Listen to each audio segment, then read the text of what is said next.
থেকে তাদের যে ফ্রিকুয়েন্সি, তাদের যে ছবির ধরন, নিউজের যে ক্যাটাগরি, নিউজের যে প্রেজেন্টারের যে কৌশল এবং যে কলা কৌশল এবং স্ক্রিন যে প্রথম থেকে যে স্ক্রিনে তারা শুরু করেছে, এই 14 বছরের যাত্রা পর্যন্ত তারা সময় টেলিভিশন ওই স্ক্রিনের মধ্যেই আছে। যেহেতু আমি 13 বছর চ্যানেল 24 কর্মরত ছিলাম, আমাদের সেই সময় অফিস থেকে বারবার বলছিল যে সময় যে ফ্রিকুয়েন্সিতে নিউজের স্টাডিগুলো দেয়, সেরকম স্টাডিগুলা আমাদেরকে দেওয়ার জন্য বারবার বলছে, মাঠ পর্যায়ে তুলিয়ে আনার জন্য।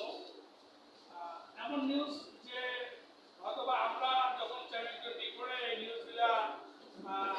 আমরা যখন ঢাকায় পাঠিয়েছিলাম, তখন সেই সময়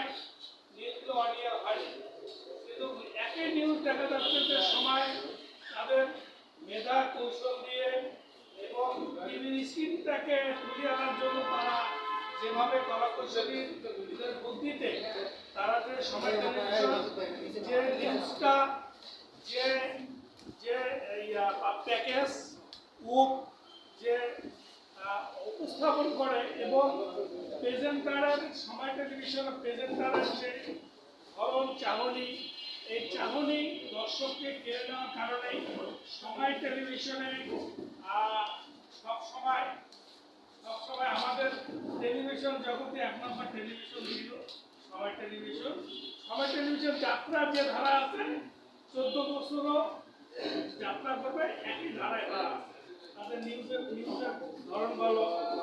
সব দিক দিয়ে একটা দর্শকের এবং নিরপেক্ষতার দিক দিয়েও তারা এগিয়ে যাচ্ছে। তবে আমি এই সময় টেলিভিশন বাংলাদেশের মিডিয়া জগতে একটি আলোড়নকারী electronics media.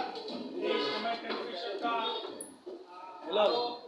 Senior junior maintain করে বক্তব্য দেবেন। পর্যায়ে